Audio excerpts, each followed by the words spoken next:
ಸಂಡೂರಿಗೆ ಬರುವ ಮುಖ್ಯ ರಸ್ತೆಯ ಸಂಡೂರು ಬಸ್ ಡಿಪೋ ಮುಖ್ಯದ್ವಾರದ ತಿರುವಿನಲ್ಲಿ ನಡೆದ ಅಪಘಾತದಲ್ಲಿ ದ್ವಿಚಕ್ರ ವಾಹನದ ಸವಾರ ಅಸುನೀಗಿದ್ದಾನೆ.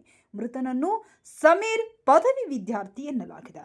ಸಮೀರ್ ಅವರು ತಮ್ಮ ಬೈಕ್ನಲ್ಲಿ ಸಾಗುತ್ತಿದ್ದಾಗ ದಾವಣಗೆರೆಯಿಂದ ಬರುತ್ತಿದ್ದ ಸಾರಿಗೆ ಬಸ್ ಅತಿ ವೇಗವಾಗಿ ಬಂದು ಬೈಕಿಗೆ ಡಿಕ್ಕಿ ಹೊಡೆದಿದೆ. ಪರಿಣಾಮ ಸಮೀರ್ ರಸ್ತೆಗೆ ಬಿದ್ದಿದ್ದು ತಲೆಯ ಭಾಗ ಸೇರಿ ಹಲವು ಅಂಗಾಂಗಗಳಲ್ಲಿ ಗಾಯಗೊಂಡಿದ್ದಾರೆ. ಸ್ಥಳೀಯರು ಕೂಡಲೇ ಅವರನ್ನ ಸಂಡೂರು ಸರ್ಕಾರಿ ಆಸ್ಪತ್ರೆಗೆ ಕರೆದೊಯ್ದಿದ್ದು ಚಿಕಿತ್ಸೆ ಫಲಕಾರಿಯಾಗದೆ ಮೃತಪಟ್ಟ ಘಟನೆ ನಡೆದಿದೆ.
ಘಟನೆಯ ನಂತರ ಸ್ಥಳಕ್ಕೆ ಜಮಾಯಿಸಿದ ಸಾರ್ವಜನಿಕರು ಸಾರಿಗೆ ಬಸ್ಗಳ ಅತಿ ವೇಗದ ಸಂಚಾರವನ್ನ ತಪ್ಪಿಸಿದ್ದಾರೆ. ಈ ದಾರಿಯಲ್ಲಿ ನಡೆಯುವ ಬಸ್ಗಳು ನಿರಂತರವಾಗಿ ವೇಗವಾಗಿ ಬರುತ್ತವೆ.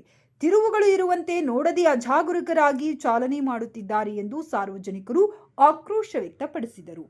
ಸ್ಥಳಕ್ಕೆ ಪೊಲೀಸರು ಭೇಟಿ ನೀಡಿ ಪ್ರಕರಣದ ಕುರಿತು ಪ್ರಾಥಮಿಕ ತನಿಖೆ ಆರಂಭಿಸಿದ್ದಾರೆ. ಬಸ್ ಚಾಲಕನ ವಿರುದ್ಧ ಸೂಕ್ತ ಕ್ರಮ ಕೈಗೊಳ್ಳುವಂತೆ ಸಾರ್ವಜನಿಕರು ಆಗ್ರಹಿಸಿದ್ದಾರೆ.